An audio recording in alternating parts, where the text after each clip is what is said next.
열심히 만나 열심히 만나 말씀과 기도가 있는 오전에 10시 오후도 10시 모두 모두 함께해요. 네, 여러분 반갑습니다. 5월 1일 텐텐클럽 묵상 시간입니다. 벌써 5월이고 그리고 이제는 곧 있으면 개학도 하고 예배도 다시 오픈하게 됩니다. 많은 변화가 있을 5월이지만 여러분들 정말로 그 변화들 가운데서도 전신 똑바로 차리고 하나님을 먼저 바라보는 귀한 5월이 되기를 축복합니다. 5월이 되면서 한 가지 더 변화가 있는데요. 바로 우리가 묵상하는 책이 바뀝니다. 어제까지는 시편을 묵상했는데 오늘부터는 민수기예요. 그래서 6월 한 중순까지는 민수기를 이제 묵상하게 되는데 민수기 하면 여러분들 약간 어려움이 있죠, 마음에. 근데 사실 민수기는 그렇게 어려운 책이 아닙니다. 오히려 더 교훈적이고 오히려 더 우리에게 와닿는 점도 굉장히 많아요. 민수기의 원래 히브리어 이름은요, 광야에서라는 이름이에요. 그리고 그 이름대로 그 내용도 광야에서의 그런 삶의 내용들을 담고 있습니다. 처음 1장이 시작되는 게 출애굽하고 2년 2개월 후부터 기록이 되고, 그리고 마지막에 이제 36장이 모압 평지에서 끝나기 때문에, 모압 평지는 바로 가나안 땅 들어가기 직전에 머물렀던 곳이죠. 그러니까 이스라엘 광야 생활을 40년이라고 했을 때 2년을 빼고 한 38년 정도의 역사를 기록하고 있다라고 보면 되겠습니다. 그 기간 동안의 일을 기록하고 있습니다. 내용은 크게 세 분류로 나눌 수가 있겠는데요. 먼저는 첫 번째로는 광야로 진군하기 전에 준비, 체제 정리 뭐 이런 것들이 처음에 나오고요. 그리고 두 번째로는 그 광야 생활에서 있었던 일들, 뭐 어떤 실패가 있었고 어떤 징계가 있었는지 그런 것들에 대해서 나오고요. 세 번째는 이제 새로운 세대가 이제 가나안 땅으로 들어갈 것인데, 그 가나안 땅으로 들어갈 새로운 세대에 대한 그런 비전과 소망들, 이런 것들이 나와 있습니다. 준비, 가나안 땅 걷기, 광야 걷기, 그리고 가나안 땅 들어갈 준비. 약간 이렇게 생각을 하면은 구조는 쉽게 생각이 될 것 같습니다. 너무 쉽게 정리한 것 같아요. 대박. 네, 그리고 오늘 우리가 읽을 1장 1절부터 19절까지는요, 이제 광야로 들어가기에 앞서서 이스라엘 백성들을 계수해서 그리고 군대로 조직하는 그런 장면입니다. 제가 사실 이거 5번째 찍는 영상인데요. 이게 성공을 못하면 6번째 찍는 영상인데요 하는 게 올라가겠죠. 이름을 자꾸 틀려요. 근데 이제 안 되겠어요. 그냥 읽을 겁니다. 비웃든가 말든가. 네, 1장 1절부터 19절까지 말씀입니다. 이스라엘 자손이 애굽 땅에서 나온 후 둘째 해 둘째 달 첫째 날에 여호와께서 시내 광야 회막에서 모세에게 말씀하여 이르시되, 너희는 이스라엘 자손의 모든 회 중 각 남자의 수를 그들의 종족과 조상의 가문에 따라 그 명수대로 계수할지니, 이스라엘 중 20세 이상으로 싸움에 나갈 만한 모든 자를 너와 아론은 그 진영별로 계수하되, 각 지파의 각 조상의 가문의 우두머리 한 사람씩을 너희와 함께하게 하라.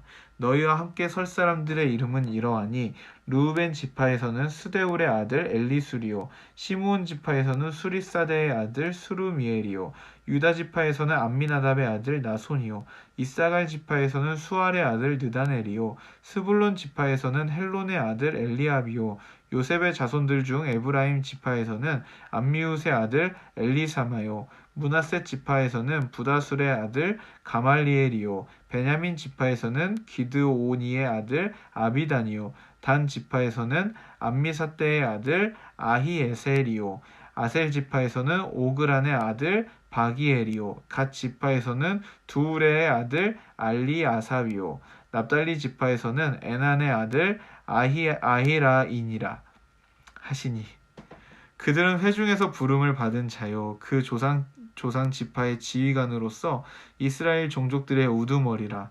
모세와 아론이 지명된 이 사람들을 데리고 둘째 달 첫째 날에 온 회중을 모으니, 그들이 각 종족과 조상의 가문에 따라 20세 이상인 남자의 이름을 자기 계통별로 신고하매 여호와께서 모세에게 명령하신 대로 그가 시내 광야에서 그들을 계수하였더라. 아멘. 이 정도면 무난하게 읽은 것 같아요. 그쵸?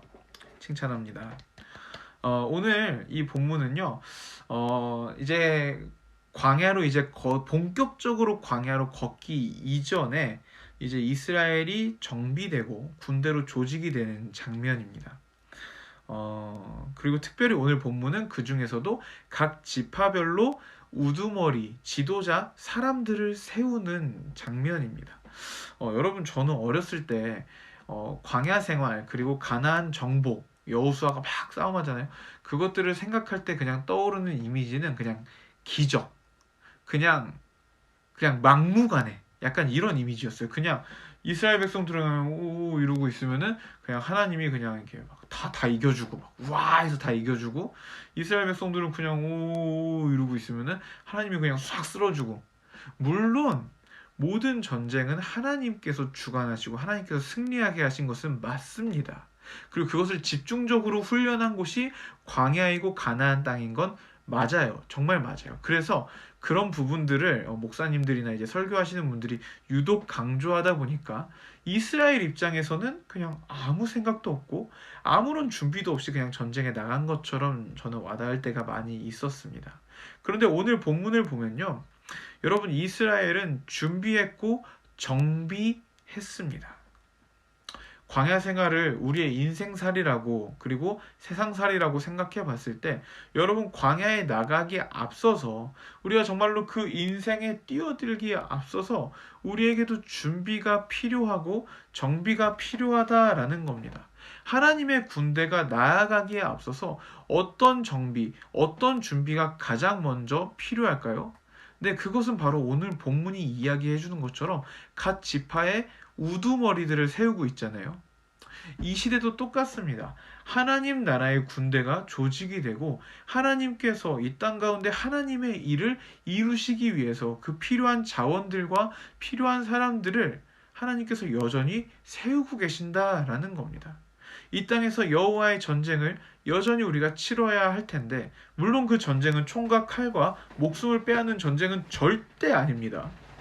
이거 착각해서 십자군 전쟁 일으킨 사람들이 있었죠. 그거 절대 아닙니다. 하지만 우리는 정말로 하나님을 인정하지 않는 이 세상 속에서 하나님께서 참 주인이시고 참 하나님이시다라는 것을 선포하며 각각의 영역에서 거룩한 전쟁을 싸워나가야 할 사람들입니다. 그 싸움에 그리고 그 일을 이루심에 앞서서 하나님께서는 무엇을 하신다고요?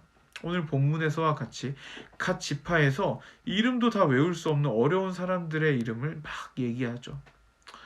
하나님은 이 시대에도 동일한 일을 하고 계십니다. 바로 여러분들을 세우고 계신다라는 겁니다. 하나님 나라에서 가장 핵심적인 사역은 사람을 세우는 것입니다. 하나님은 지금 그렇게 여러분들을 세워나가고 계십니다. 오늘 본문을 묵상할 때 여러분들 뭐 이거 그냥 쭉 읽을 때는 그냥 이런 사람이 있었구나, 이런 지파가 있구나, 이런 지파에 이런 사람이 세워졌구나, 이 정도의 그런 사실만 전달받을 수도 있지만, 여러분, 하나님께서 광야에 진군하기에 앞서서 이스라엘 백성들에게 무엇을 시키셨고 어떤 준비를 시키셨고 그 준비의 처음이 바로 사람을 세우는 일이었다라는 것을 감안할 때, 여러분, 지금도 여러분들은 세움을 받고 있는 것입니다. 여러분들 지금도 하나님께서는 여러분들을 통한 놀라운 계획이 있으시고 여러분들을 세우고 계십니다. 어떻게요? 각자의 삶의 영역 속에서 하나님은 훈련받고 단련되고 세움받기를 원하십니다. 여러분, 여러분들의 삶의 훈련소에서 오늘도 열심히 훈련하시고, 그냥 뭐 엄마 때문이야, 아빠 때문이야, 가난 때문이야, 환경 때문이야, 이것 때문이야, 저것 때문이야 핑계 대지 마시고 그 상황을 받아들이시고 이곳 가운데 나를 두신 하나님의 뜻을 헤아리시면서 그곳에서 내가 할 수 있는 최선의 것으로 하나님께 나아가시기를 바랍니다. 하나님은 먼저 사람을 세우십니다. 여러분들이 바로 그 사람입니다. 내일 뵙겠습니다. 안녕히 계세요.